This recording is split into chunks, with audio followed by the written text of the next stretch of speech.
Hey guys, how you doing? I hope you're doing okay. Gonna read through the full article here. It is pretty short. There's a link in the description. And this is a subject which I'm guessing is not and will not be receiving what I would consider an adequate level of media coverage.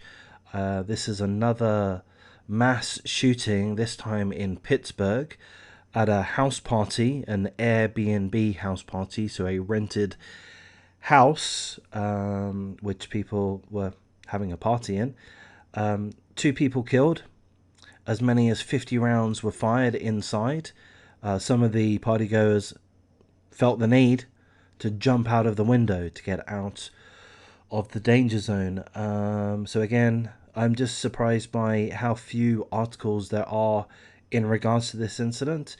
It seems like you guys are no longer interested in your mass shootings. You know that you have them, but you don't really want to talk about them, which really bothers me, to be honest. There's been so many mass shootings. Some of them are receiving media attention, Sacramento. Others are not. So, like, the ratio is, I mean, it's perhaps close to 10 to 1 as to which mass shootings are going to garner media interest and public interest. The reason why the media aren't focusing on these issues, I would guess, and I could be a little bit naive, I'd say there are two possible reasons. One is because the market isn't there, because the public isn't showing an interest in these topics. I would agree with that. I've made some videos in regards to these mass shootings. I get very few views in regards to them. There may be a number of reasons as to why, but a concerningly low number of views to the videos that I make. So I think the public interest for this kind of topic is particularly low, surprisingly low. Another angle we could argue, probably quite effectively, is that if these mass shootings don't fit the overall narrative as determined perhaps by the media, the government, the elites, if the topic doesn't fit the narrative, the agenda, then they get overlooked. So I know that's a little bit political, and I think it's fair to say that that's likely a factor, but you don't have to agree with what I've suggested there. Two young men were killed and at least 9 others injured in a mass shooting early Sunday in Pittsburgh. The shooting happened just after 12:30 a.m. during a house party at a short-term rental property in the city's north side. Multiple shooters were suspected due to different shell casings found at the scene. The two people killed in the incident were juveniles, and for that reason they have not been identified by police, or rather their details have not been made public by police. 8 others were shot. 5 more sustained non-gunshot related injuries to the incident. This is pretty bad. This is extremely bad, and full condolences to all of the victims and the victims' families. First and foremost, condolences to the families of the 2 deceased. We presume these are innocent people. We presume may not necessarily be the case, but that is the presumption that I'm going to go with in the first instance. But this is horrific. 2 people killed, a further 8 others shot, and then 5 other people injured in the aftermath, in the panic, in the attempt to evade the situation. Having to jump out of a window is likely to incur injuries. The party was attended by as many as 200 people, many of whom were underage. A shot spotter, which is an automated detection system that alerts law enforcement to gunshots, prompted the initial police response. Ooh, I've never heard of that. I don't wish to detract from the article too much. What is a shot spotter? A gunshot detection system. Okay. Where do they have these? Do they have these on the street? Do they have them on the street? Do they have them within a property? Here we go. Gunshot detection system. You put it on your lampposts, on your street lights. Wow, I mean, I'm impressed by that technology, but at the same time, I'm concerned by it. I'm concerned that there is a need for this technology. I won't argue that there isn't a need. I agree that there probably is a need.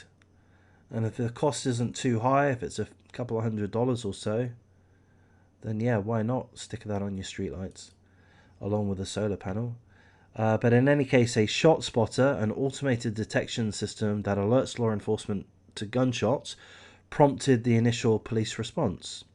As many as 50 rounds were fired inside, prompting some partygoers to jump out the windows, sustaining injuries such as broken bones and lacerations. Several more shots were fired outside the home.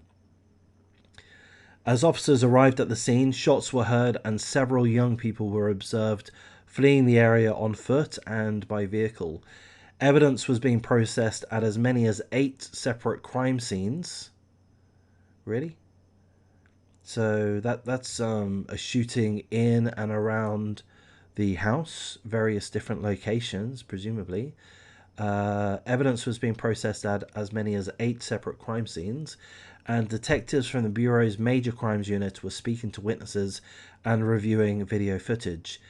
Airbnb, the company the global company that handles these temporary rentals, Airbnb condemned the shooting, which is no surprise there.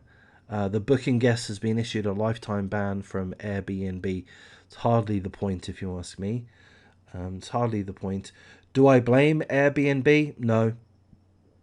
No, I don't. I mean, I think there's a strong argument to argue that Airbnb is at least partially at fault, partially responsible for their temporary properties having parties that have 200 or more people in them. I mean, that's just going to be a safety issue, a massive disturbance to the local neighbours, etc. So that part of it I would perhaps criticize Airbnb for, but I don't think it would be fair to hold them responsible for an actual shooting. I am wondering to myself, off the top of my head, I am wondering if this was a reaction from neighbours. Imagine that. Could I be completely wrong? Imagine if you were a gangbanger, you got a trap house in the street or the next street over, you're trying to get some sleep at 12:30 a.m. in the morning and you can't, so do you go around shooting the place up? You probably don't. That's probably a little bit silly of me to suggest. But who did this? Who did this? Somebody did this. Why did they do this? Is it gang related? Was there more going on? Were there drug dealers supplying the partygoers? I mean, that would make sense. If you go to a nightclub, you have drug dealers there. You know, let's face reality. You have drug dealers handing out typically casual drugs, and perhaps there were rival drug dealers. Some people wanted in on the action. Other people didn't want to allow other gangs or such in on the action. So perhaps that's what it's all about. I dare say I've hit the nail on the head there. I'm going to wrap things up at this point. Again, condolences to the victims concerned, the families of the two deceased, the families and the victims that were also shot and or injured. I mean, they all deserve the presumption of innocence at this point in time, but perhaps not the victims, but I would suggest that perhaps some wrongdoings were happening in and around the property. That would be my guess. But I'll wrap things up here. If you do appreciate this type of content, please do show me some encouragement, like, comment, subscribe, share the video as you see fit. I'm going to be trying to pump out multiple videos, true crime articles which are published today, perhaps yesterday, certainly very, very recently. I'm going to be trying to pump out multiple videos each and every day. Gonna need to take a break every now and then, which I've done, and I feel a little bit refreshed, so that's good. But yeah, stick around if you do like this type of content, and I'll thank you for your time.